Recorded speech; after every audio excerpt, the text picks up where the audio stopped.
Hello, today I'm going to show you how to take an average size model and slim her down to the media's thin ideal using Photoshop.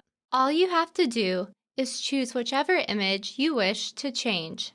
And then in the bottom right hand corner, where you see your background layer, you want to duplicate that layer. You can do that by pressing Command J, or if you're on a PC, simply right click on background and then select duplicate layer, and you'll get the same effect.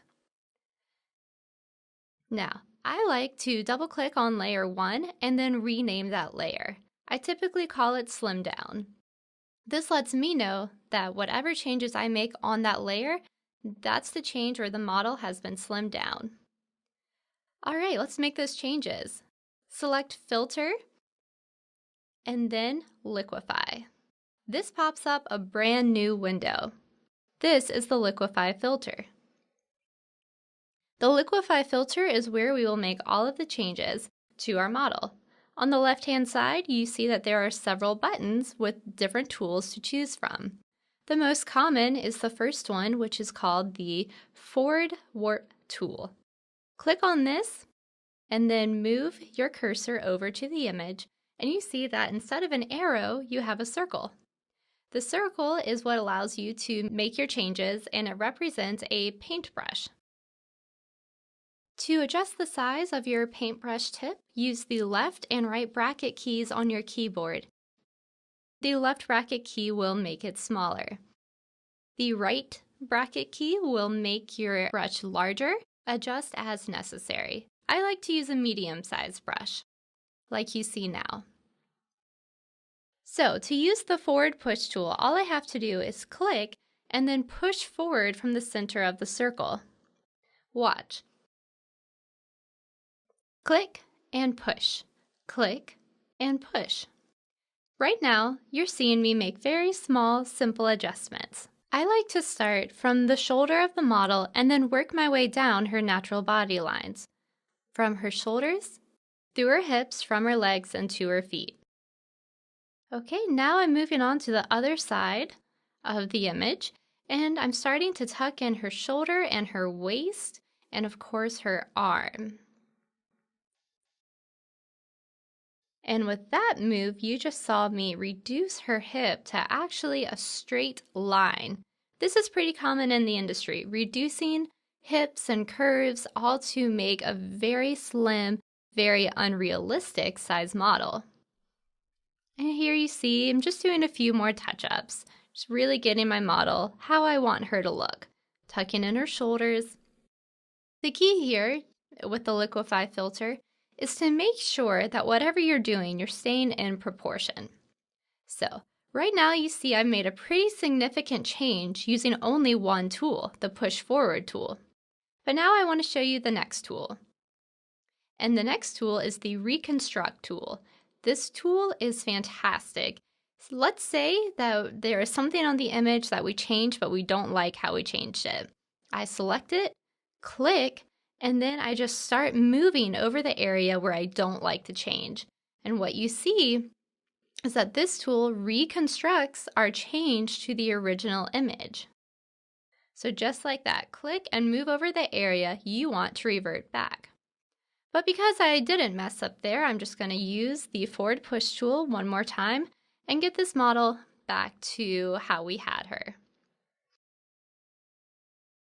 The reconstruct tool, though, is great to keep in mind because it allows you to fix one part of the image and you don't have to start all the way over. Okay, so she's looking pretty good, just about how we had her.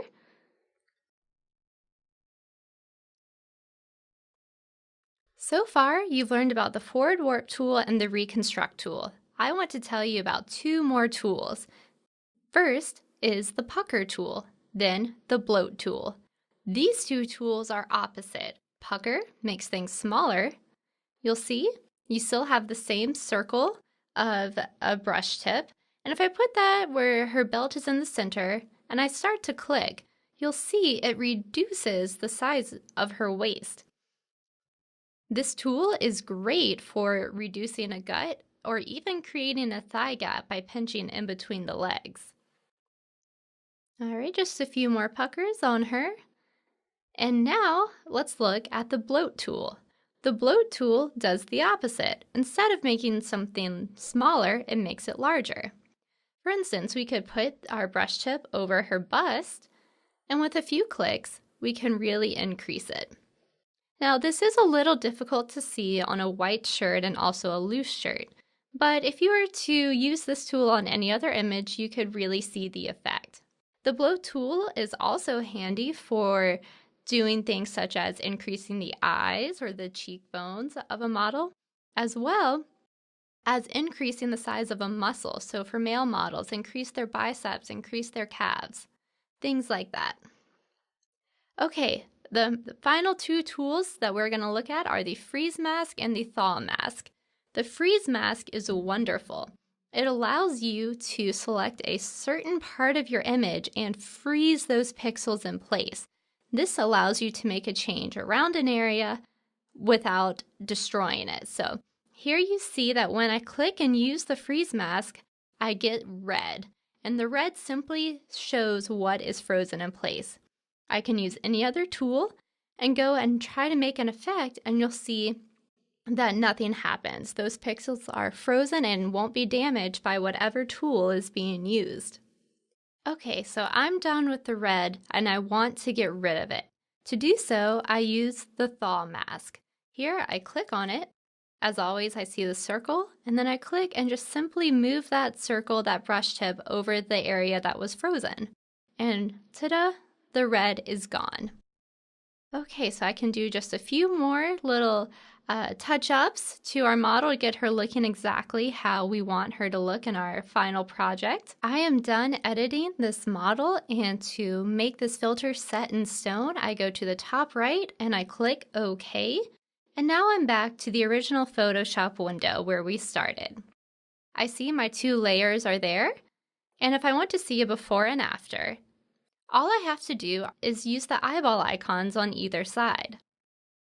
By clicking the eyeball on the slimmed down layer, it makes that layer disappear, thus revealing the before image. To see after, I simply turn that eyeball back on. Before and after. Before and after. And with that, you see the extreme changes we were able to make to this photo in just a few minutes. Thank you so much for watching, and happy media literacy training!